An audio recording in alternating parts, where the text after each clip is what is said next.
প্রিয় ছাত্রছাত্রীরা, আবার চলে এসেছি আর একটা নতুন ভিডিও নিয়ে। এই ভিডিওতে আমরা বায়ুমণ্ডলের চাপ নির্ণয় করব, বা বায়ুমণ্ডলের চাপ কী পদ্ধতির সাহায্যে নির্ণয় করা হয়, কী যন্ত্রের সাহায্যে নির্ণয় করা হয়, সেই যন্ত্রের কার্যপদ্ধতি, নীতি এবং আমরা কিছু ফর্মুলা নিয়ে আলোচনা করব। চলো শুরু করা যাক। তাহলে তোমরা আশা করি ইতিমধ্যে জানো, আমরা অষ্টম শ্রেণীতেও পড়েছিলাম যে বায়ুমণ্ডলের চাপ নির্ণয় করার যে যন্ত্র তার নাম ব্যারোমিটার। ব্যারোমিটার নির্মাণ করেছিলেন টেরিসেলি। কীভাবে নির্মাণ করেছিলেন সেই পদ্ধতিটা চলো বোঝানো যাক। তাহলে দেখতে পাচ্ছ তোমরা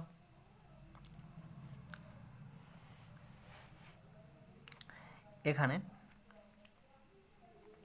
আমি পুরো ব্যবস্থাটা বোঝানোর চেষ্টা করেছি। দেখো, প্রথম কথা, বায়ুমণ্ডলের চাপ নির্ণয় করা হয় তরলের বিভিন্ন বিন্দুতে যে চাপের পার্থক্য দেখা যায়, বা আমি বলতে পারি যে তরলের একই উচ্চতায় সমস্ত বিন্দুতে যে চাপ সমান হয়, অর্থাৎ যেটাকে তরলের সমোচ্চশীলতা ধর্ম বলে, সেই নীতিকে কাজে লাগিয়েই আমরা বায়ুমণ্ডলের চাপ নির্ণয় করি। পুরো প্রসেসটা আমি তোমাদের ব্যাখ্যা করছি, তাহলে একটু মন দিয়ে শোনো। দেখো কীভাবে পুরো যন্ত্রটি তৈরি করা হয় বা পদ্ধতিটা কীরকম। আমাদের এখানে তুমি দেখতে পাচ্ছ একটা কাঁচের নল আছে, আর লম্বা নল, যার দৈর্ঘ্য হচ্ছে 1 মিটার, হ্যাঁ না, 1 মিটার অর্থাৎ 100 সেন্টিমিটার। এই নলের মধ্যে আমি একটা তরল পদার্থ নিয়েছি, যেটা হচ্ছে পারদ। পারদ একটি ধাতু, একটি খুব ভারী ধাতু। পারদের এখানে ঘনত্ব আমি লিখে রেখেছি। পারদের ঘনত্ব হচ্ছে 13,600 কেজি ভাজিত মিটার কিউব। কথাটার অর্থ হচ্ছে, যদি 1 মিটার কিউব আয়তনে পারদ রাখা হয়, তাহলে সেই পারদের ভর হবে 13,600। এটা অত্যন্ত বেশি। আচ্ছা, একইভাবে একটা বিকার আছে, ছোট্ট বিকার, যার মধ্যেও পারদ রাখা আছে। তাহলে এইবারে কি করতে হবে তোমাকে, যদি ব্যারোমিটার তুমি তৈরি করতে চাও, তোমাকে এই যে এই নলটা আছে না, এই নলটার এই মুখটা বন্ধ আছে, এই মুখটা খোলা আছে, নলটি যেন পুরোপুরি একদম কানায় কানায় পারদ দ্বারা পূর্ণ থাকে। তারপর তোমাকে কি করতে হবে, এই নলটি, হ্যাঁ না, সাপোজ আমাদের যদি আমি এই পেনটার সঙ্গে তুলনা করি, সাপোজ এই পুরো নলটা যদি আমাদের পারদ দিয়ে ভর্তি থাকে, তোমাকে কি করতে হবে, প্রথমে এরকমভাবে নলটি ধরতে হবে, দিয়ে তারপর বুড়ো আঙুল দিয়ে প্রথমে পুরো নলটি যেন পারদ দিয়ে কানায় কানায় ভর্তি থাকে, তারপরে এই বুড়ো আঙুল দিয়ে নলের একদম খোলা মুখটি এভাবে বন্ধ করতে হবে, যাতে পারদটি কোনোভাবে বেরিয়ে না যায় বা ভেতর থেকে বাতাস এই নলের মধ্যে ঢোকার সুযোগ না পায়। এবার খুব সাবধানে এই নলটিকে উল্টে করে এভাবে বিকারের মধ্যে প্রবেশ করিয়ে, খোলা মুখটা বিকারের মধ্যে প্রবেশ করে হাতটি সাবধানে সরিয়ে নিতে হবে। দিয়ে এই যেভাবে দেখানো আছে ছবিতে, এইভাবে দাঁড় করে দিতে হবে একটা স্ট্যান্ডের সাহায্যে। ব্যাস, তোমার ব্যারোমিটার যন্ত্র রেডি। এটাই হচ্ছে ব্যারোমিটারের সিম্পল গঠন পদ্ধতি। ঠিক আছে, আশা করি তোমাদের বোঝাতে পারলাম পুরো জিনিসটা।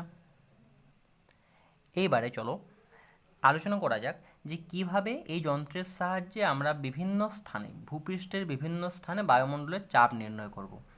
চলো, এখানে দেখতে পাচ্ছ, বা আমি তোমাদের বলে রাখি, যখনই, যেমন তোমাদের বলছিলাম যে নলটি খোলা মুখটি বিকারের মধ্যে থাকা পারদের মধ্যে প্রবেশ করে যেই আমি আঙুলটি সরিয়ে নেব, অর্থাৎ এখানে মুখটি খোলা থাকবে, তখনই দেখা যাবে যে নলটি আগে পুরো কানায় কানায় ভর্তি ছিল, তখনই দেখা যাবে এই যে এই নলটির উপর থেকে পুরো 100 মিটার পারস্তম্ভ ছিল, এটা 100 সেমি পারস্তম্ভ ছিল, 100 সেমি পারস্তম্ভ কিছুটা নেমে যাবে। এবার কেন নেমে যাবে এটা একটু পরে তোমাদের ব্যাখ্যা করছি। নেমে যাবে, এইবার দেখা যায় যে এই যে পারদটি নামছে, এটি বিভিন্ন জায়গায় বিভিন্ন তাপমাত্রায় বিভিন্ন বিভিন্ন কি বলবো, বিভিন্ন পরিমাণ নামবে। যেমন যদি তুমি এই এক্সপেরিমেন্টটা 45 ডিগ্রি অক্ষাংশে, আশা করি তোমাদের অক্ষাংশ দ্রাঘিমাংশের ব্যাপারে জানা আছে, যদি তোমরা 45 ডিগ্রি অক্ষাংশে অক্ষাংশে 0 ডিগ্রি সেন্টিগ্রেড তাপমাত্রায় সমুদ্রপৃষ্ঠে পুরো এক্সপেরিমেন্ট করো, সেন্টিগ্রেড তাপমাত্রায় সমুদ্রপৃষ্ঠে, সমুদ্রের ধারে যদি এই এক্সপেরিমেন্টটা করা হয়, তাহলে দেখা যাবে যে এইখানে পারস্তম্ভ 100 সেমি থেকে নেমে যাবে, এবং নেমে গিয়ে পারস্তম্ভের যে উচ্চতা হবে, সেই উচ্চতা হচ্ছে 76 সেন্টিমিটার। পারস্তম্ভের উচ্চতা হবে 76 সেমি।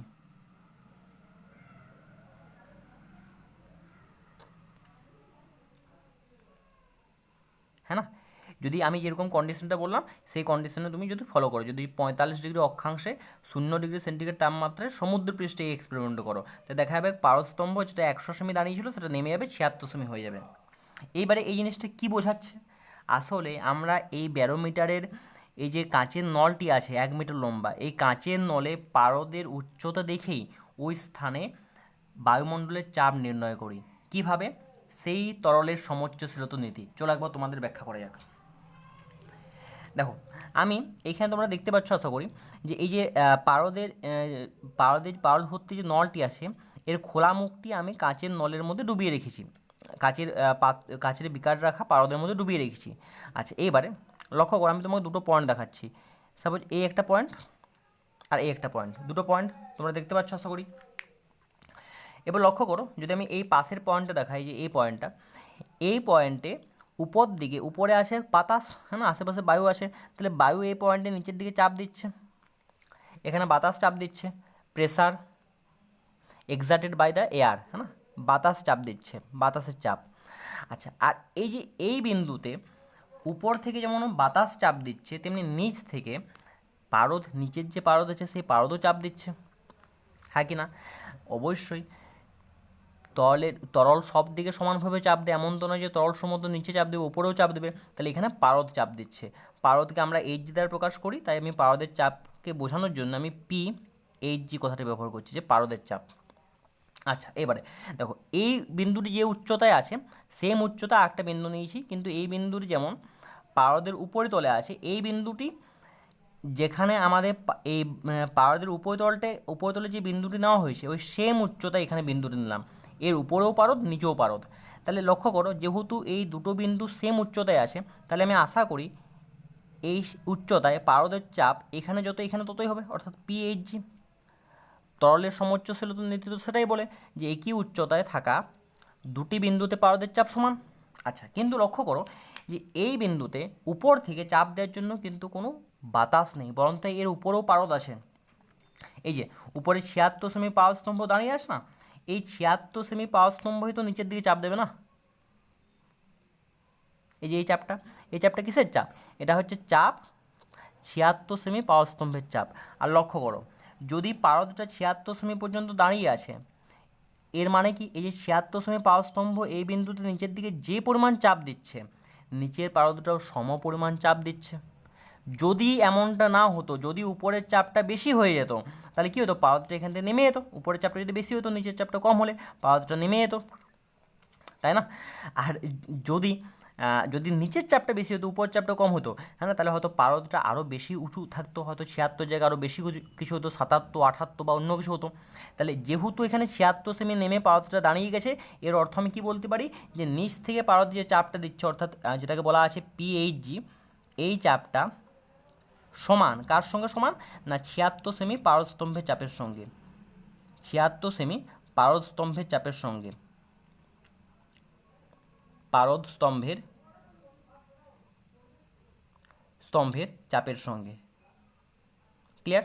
আচ্ছা, এবার লক্ষ্য করো, এইখানে যে পারদের চাপ, এখানে পারদের চাপ সমান।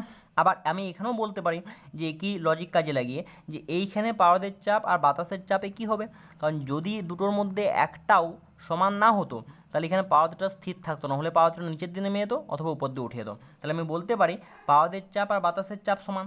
তাহলে বলা যেতে পারে যে পিএইচজি যেটা, এটাকে বলা যেতে পারে pressure of air. Pressure of air এটা সমান কার সঙ্গে সমান না 76 সেমি পারদস্তম্ভের এইচজি চাপের সঙ্গে, হ্যাঁ না, এইচজি মানে পারদস্তম্ভের চাপের সঙ্গে। আশা করি তোমাদের বোঝাতে পেরেছি। তাহলে এইভাবে বিভিন্ন জায়গায় পারদস্তম্ভের উচ্চতা দেখে আমরা চাপ নির্ণয় করি। কিভাবে? যদি কোনো জায়গায় বাতাসের চাপ বেশি হয়, হ্যাঁ না, যদি কোনো জায়গায় বাতাসের চাপ বেশি হয়, তাহলে দেখা যাবে যে পারদস্তম্ভের উচ্চতা বেশি। যদি কোনো জায়গায় বাতাসের চাপ কম হয়, দেখা যাবে পারদস্তম্ভের উচ্চতা কম। যদি হয়তো সাপোজ কোনো জায়গায় আমি বলছি পারদস্তম্ভের উচ্চতা ধরে নাও 85 সেমি, হ্যাঁ না, সাপোজ আমি বলছি 85 সেমি, যদিও এমনটা হবে কিনা আমি ঠিক শিওরলি বলতে পারছি না, কিন্তু ধরে নাও যে পারদের উচ্চতা 85 সেমি, তার মানে এখানে পারদটা বেশি উপরে উঠে গেছে। কেন এমনটা হয়েছে? কারণ ওখানে বাতাসের চাপ বেশি। কি হয়েছে, যে যেহেতু বাতাসের চাপ বেশি, তাহলে বাতাস এই চাপ বেশি হয়, এই বিন্দুতে পারদের চাপ বেশি, এখানে বাতাসের চাপ যত বেশি হবে পারদের চাপও তত বেশি হবে। তাহলে যেহেতু দুটো বিন্দু সমান উচ্চতায় আছে, তাহলে এখানে পারদের চাপ বেশি, নিচ থেকে পারদটা বেশি ঠেলবে, এই জন্য উপরের পারদটা বেশি দূর নামতে পারবে না, অনেকটা পর্যন্ত দাঁড়িয়ে থাকবে। তাহলে অর্থাৎ যেখানে চাপ যত বেশি হবে, বাতাসের চাপ যত বেশি হবে পারস্তম্ভের উচ্চতাও তত বেশি হবে, আর চাপ যত কম হবে পারস্তম্ভের উচ্চতাও তত কম হবে। আশা করি তোমাদের বোঝাতে পেরেছি। চলো এবারে চাপ কোন জায়গায় বেশি কোন জায়গায় কম সেটা তো আমরা আইডিয়া করতে পারছি, কিন্তু কতটা বেশি বিজ্ঞানে আমাদেরকে মেজারমেন্ট করতে হয়, কতটা বেশি কী করে মাপবো, চলো ক্যালকুলেট করা যাক।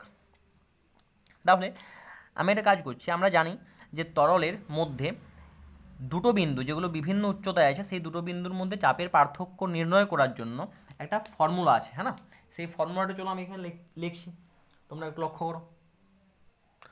তাহলে কী ছিল সেই ফর্মুলাটা একবার মনে করা যাক। চলো ধরো আমি বলছি কোনো একটা বিন্দু এ বিন্দুতে চাপ হচ্ছে আমাদের সাপোজ পি এ, আর বি বিন্দুতে সাপোজ চাপ পি বি, দুটো আলাদা উচ্চতায় আছে, এবং এই দুটি বিন্দুর মধ্যে চাপের পার্থক্য উচ্চতার পার্থক্য সাপোজ বলছি এইচ, হ্যাঁ না? ধরো পি বিন্দুটা একটু বেশি গভীরে আছে, আর এই বিন্দুটা বেশি গভীরে আছে, আর বি বিন্দুটা একটু বেশি উচ্চতায় আছে, হ্যাঁ না?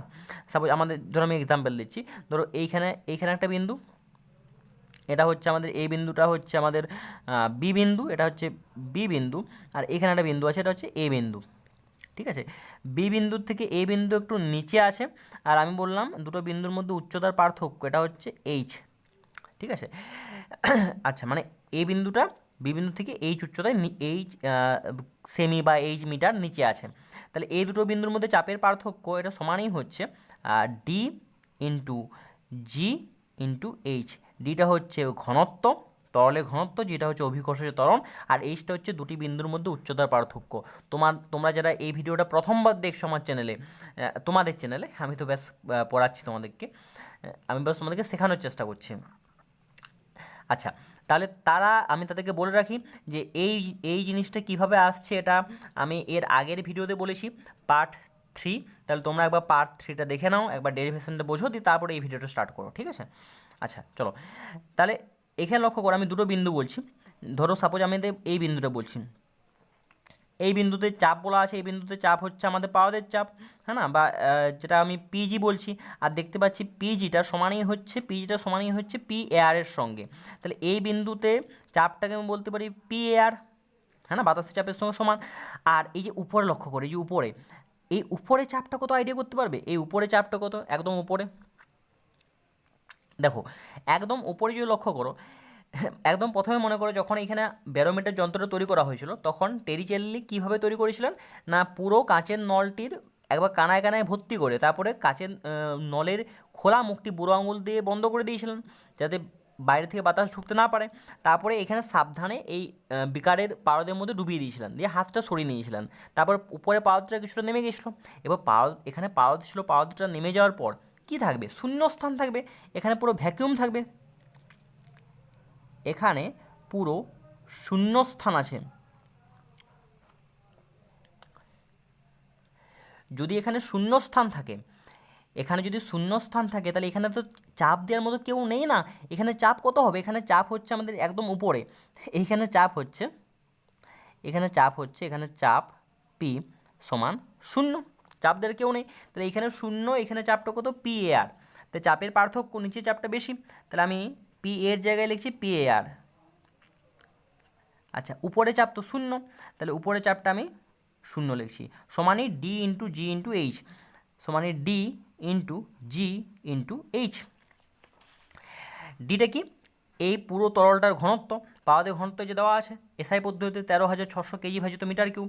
তাহলে চলো এটার মান বসাচ্ছি, 13,600 কেজি ভাজিত মিটার কিউব। আচ্ছা, জিটা হচ্ছে অভিকর্ষজ ত্বরণ, আর জি এর মান তোমাদের আশা করি মাথায় আছে। জি এর মান কত? আমি এখানে পাশে লিখে দিচ্ছি, এখানে জি এর মান হচ্ছে পুরো এক্সপেরিমেন্টে যেখানে হচ্ছে, এখানে জি এর মানটা হয় আমাদের প্রায় 9.8, হ্যাঁ না?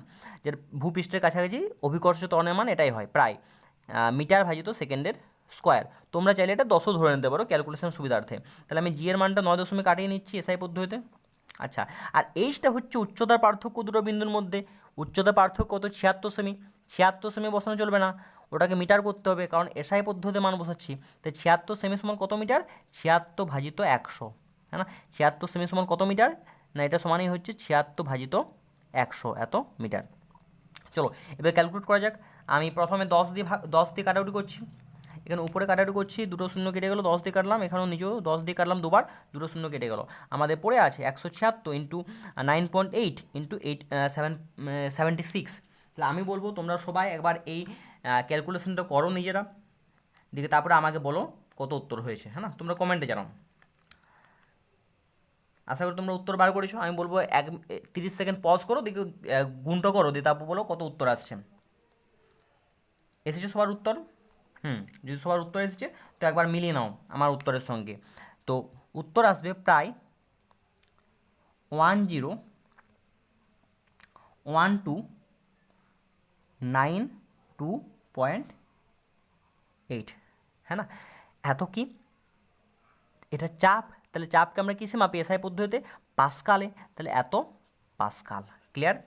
অর্থাৎ যদি তুমি 76 অক্ষাংশে 0 ডিগ্রি সেন্টিগ্রেড তাপমাত্রায় সমুদ্রপৃষ্ঠে দাঁড়িয়ে থাকো, তাহলে বাতাস তোমার উপর যে চাপ দিচ্ছে বা বাতাস সর্বত্র যে চাপ দিচ্ছে সেটা হচ্ছে এত বড়, 1 10 শত হাজার অযুত লক্ষ 1,1292.8 এত পাস্কাল।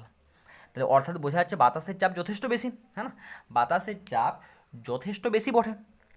তাহলে বাতাসের চাপ মনে রাখতে গেলে এত বড় একটা একক মনে রাখতে হবে, এত বড় একটা মান মনে রাখতে হবে।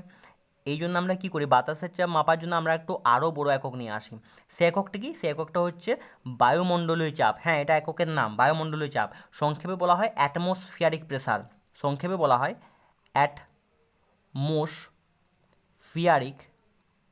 অ্যাটমসফিয়ারিক প্রেসার ইংলিশে বলা হয় এটাকে। সংক্ষেপে আমরা বলতে পারি এটিএম। এই এটিএম সে এটিএম মেশিন নয়, এটা অ্যাটমসফিয়ারিক প্রেসার ফুল ফর্ম, হ্যাঁ না, সংক্ষেপে বলা হয় এটিএম। আর এই যে এই চাপটা, এটাই হচ্ছে আমাদের প্রায় 1 এটিএম। বুঝতে পেরেছি? অর্থাৎ সমুদ্রপৃষ্ঠে 0 ডিগ্রি সেন্টিগ্রেড তাপমাত্রায় 45 ডিগ্রি অক্ষাংশে বাতাস কতটা চাপ দেয় না 1 এটিএম, যার মানটি যদি পাস্কালে বলি এটা প্রায় 1,00,000 পাস্কালের কাছাকাছি, প্রায় 1,00,000 পাস্কাল। মানে বলতে পারি 1 এটিএম এটা প্রায়, হ্যাঁ না, এক্স্যাক্টলি নয়, প্রায় এটা 1,00,000 মানে এটা যদি 10 এর পাওয়ারে বলি তাহলে কত হবে 10⁵ পাস্কাল, প্রায়, হ্যাঁ না, একদম নিখুঁত মান লয়। ঠিক বুঝতে পারছি জিনিসটা? আশা করি এতটা পর্যন্ত বুঝতে পারলে। তাহলে তোমাকে কী করতে হবে, যদি তুমি আলাদা জায়গায়, ধরো সাপোজ তোমরা আমি বলছি কেউ হয়তো কলকাতায় আছো, আমি সাপোজ বলছি কেউ হয়তো বীরভূমে আছো, কেউ দার্জিলিংয়ে আছো, বা কেউ আলাদা জায়গায় আছো, তাহলে তোমরা যদি নিজের জায়গায় বাতাসের চাপ জানতে চাও, তোমাদেরকে একটা ব্যারোমিটার যন্ত্র লাগবে, বা তোমাদের যদি কাছে যদি পর্যাপ্ত পারদ থাকে তাহলে তোমরা নিজেরাও বানিয়ে নিতে পারো। তাহলে এইভাবে এই যন্ত্রের সাহায্যে তোমরা ওই জায়গায় বাতাসের চাপ নির্ণয় করতে পারবে। যদি তোমাদের কাছে অন্য যন্ত্র থাকে, মানে পারদ না থাকে, তাহলে যে কোনো তল ব্যবহার করে তোমরা এইভাবে বাতাসের চাপ নির্ণয় করতে পারবে। ব্যাস, এইটা হচ্ছে ফর্মুলা। আশা করি তোমাদের বোঝাতে পেরেছি। এইবারে ব্যারোমিটারের আরও কিছু ইউজ বলে দিই। ব্যারোমিটারের সাহায্যে আমরা আবহাওয়ার পূর্বাভাসও দিতে পারি, যে আবহাওয়া কীরকম হবে, ঝড় বৃষ্টি হওয়ার চান্স আছে কি না, আবহাওয়া মেঘলা থাকবে কি পরিষ্কার থাকবে, এই জিনিসগুলো আমরা আইডিয়া করতে পারি। কি করে? চলো আমি খুব সংক্ষেপে বর্ণনা করার চেষ্টা করছি। দেখো, যদি কোনো জায়গায় ঝড় বৃষ্টি হওয়ার মানে জলের সম্ভাবনা থাকে না, জলের সম্ভাবনা থাকে, জল কখন হয়? যখন বাতাসে জলীয় বাষ্পের পরিমাণ বেশি থাকে। বাতাসে যখনই জলীয় বাষ্পের পরিমাণ বেশি থাকে তখন সেই জলীয় বাষ্প ঘনীভূত হয়ে মেঘে বৃষ্টিকণায় পরিণত হয় এবং তারপর বৃষ্টিপাত হয়। তাহলে শোনো, তুমি কী করে বুঝবে যে আজকে বৃষ্টিপাত হবে কি হবে না? দেখো, যদি বৃষ্টিপাত হওয়ার সম্ভাবনা থাকে তবে বাতাসে জলীয় বাষ্পের পরিমাণ আস্তে আস্তে বাড়বে। ঠিক আছে? আর একটা জিনিস সবসময় মাথায় রাখবে, যে সবসময় মাথায় রাখবে, নোট করে রাখবে, যে জলীয় বাষ্প আসে যে বায়ুতে, অর্থাৎ জলীয় বাষ্পপূর্ণ বায়ু, এই বায়ুটা সব সময় শুষ্ক বায়ু, মানে যে বাতাসে জলীয় বাষ্প নেই, শুষ্ক বায়ু অপেক্ষা হালকা হয়। শুষ্ক বায়ু অপেক্ষা হালকা হয়। জলীয় বাষ্প হালকা হয় শুষ্ক বায়ু অপেক্ষা, এটা সবসময় খেয়াল রাখবে। তাহলে যদি শুষ্ক বায়ু থাকে তাহলে শুষ্ক বায়ু ভারী বায়ু, তাহলে ভারী বায়ু এখানে বেশি চাপ দেবে। এখানে যদি বেশি চাপ দেয়, এখানে আমাদের পারস্তম্ভের উচ্চতা বেশি হবে। কিন্তু ধরো তুমি হঠাৎ করে লক্ষ্য করলে যে যে পারস্তম্ভের উচ্চতা আস্তে আস্তে আস্তে আস্তে কমে যাচ্ছে, মানে কি, বাতাসে নিশ্চয়ই কোনো কোনো কারণে চাপ কমতে শুরু করেছে, এর অর্থ হচ্ছে বাতাসে জলীয় বাষ্পের পরিমাণ বাড়ছে আস্তে আস্তে। আর বাতাসে জলীয় বাষ্পের পরিমাণ যদি বাড়ে তার মানে বৃষ্টি হবে। ঠিক আছে, তাহলে যদি কোনো জায়গায় দেখো যে ব্যারোমিটারের পারস্তম্ভের উচ্চতা আস্তে আস্তে নামছে, মানে বাতাসের চাপ কমে গেছে। কি করে কমলো? কারণ বাতাসে জলীয় বাষ্প মিশছে, আর জলীয় বাষ্পপূর্ণ বায়ু হালকা হয় তাহলে চাপ কম দেবে, অর্থাৎ ঝড় বৃষ্টি হওয়ার সম্ভাবনা আছে। ক্লিয়ার? আচ্ছা, যদি এমন হয় যে যদি হয়তো তুমি দেখছো যে আমাদের পারস্তম্ভের উচ্চতা আস্তে আস্তে আস্তে আস্তে বাড়ছে, অর্থাৎ বাতাসের চাপ বেড়ে গেছে। বাতাসের চাপ কি করে বাড়ছে? তার মানে নিশ্চয়ই বাতাসে এখন শুষ্ক বায়ু আছে, জলীয় বাষ্পের পরিমাণ কমে গেছে। জলীয় বাষ্প নেই, জলীয় বাষ্পের পরিমাণ কমে গেছে, শুষ্ক বায়ু আছে, তাই চাপ বেড়ে গেছে। এই জন্য পারস্তম্ভের উচ্চতা আস্তে আস্তে বাড়ছে। তাহলে যদি পারস্তম্ভের উচ্চতা বাড়তে দেখো তার মানে বুঝবে আকাশ একদম পরিষ্কার থাকবে, দিনের বেলা একদম আকাশে মেঘমুক্ত আকাশ, ঝলমলে রোদ দেবে। হ্যাঁ না, এইভাবে তুমি আইডিয়া করতে পারো। হ্যাঁ, এইবারে শোনো, এটা তো হলো আস্তে আস্তে আস্তে আস্তে বাড়লে, তার মানে আবহাওয়া একদম পরিষ্কার। যদি আস্তে আস্তে কমে, আকাশে মেঘ হতে পারে, বৃষ্টিপাত হতে পারে।